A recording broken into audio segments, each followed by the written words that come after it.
Hey, what's up guys? TJ Wynn here, coming at you guys live with a training on why you should be knowing your numbers as a car salesman.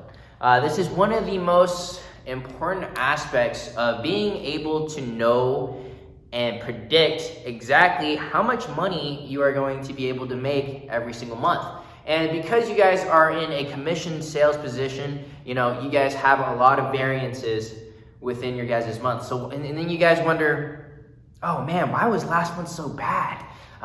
What changed? Maybe it was just the market. I don't know, right? It's hard to predict, and you're walking blind when you don't know your numbers, right? How are you supposed to know how much you're supposed to be making a certain month if you don't know exactly how much business you're going to be getting? That being said, right? Selling cars is a numbers game. So at the end of the day, it comes down to how many people are you talking to? How many customers are you getting in front of? How many of those customers are actually showing up? And how many of those are you actually selling, right? Those are all of the numbers that you guys need to be aware of to move the needle forward, right? The best of the best know their numbers. All right, so one of the key concepts that I want you guys to understand is how much prospecting do you have to do? So this question right here is for you to understand exactly what method you are using that is currently the most effective. So out of whatever you're using, right? Social media, how many posts do you have to put out to get X leads? How many phone ups do you have to do to get X leads? How many fresh ups do you have to take to, take through the sales process?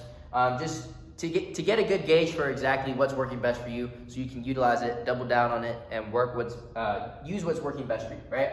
So number one for understanding exactly what number to know first is how many leads do you guys need to generate an appointment, right? So say for example, you do 100 phone ups, right? Out of that 100, how many of those convert into an appointment, right? So say about half of them show up or they book in for an appointment, right? So this would equal 50 appointments, right? And then out of those 50 appointments, how many of those show up? So you have a 50% show up rate, right? So from that 50, you get 25 shows, right? And from that 25 people who show up, what is your closing rate? How many people do you have to get in front of to sell a car? So say you're 1 in 5 for your closing rate. So out of that 25, you're going to be generating 5 sales, right? So you guys can quickly start to see how you guys can deconstruct from how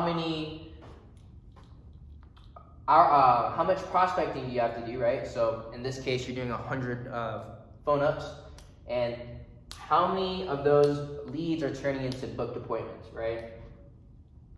And from there, from how many leads are being booked in, how many of those show up, and how many are you able to sell? When you know these numbers right here, you're able to predict, okay, I just have to do 100 phone ups to get 50 appointments. Out of those 50 appointments, half of them should show up, which means I should have 25 people that show up to see me at my dealership. So that means I'm going to be getting 5 sales if I do 100 phone calls for the week, to really simplify it. So you guys can start to see how you guys can implement some of these core basics to reverse engineer how many sales you're going to be getting within a month and how much work you have to do. And this is going to give you the predictability to know, okay, this month I will only have to do a certain amount of work to get a certain result. So start tracking your guys' numbers.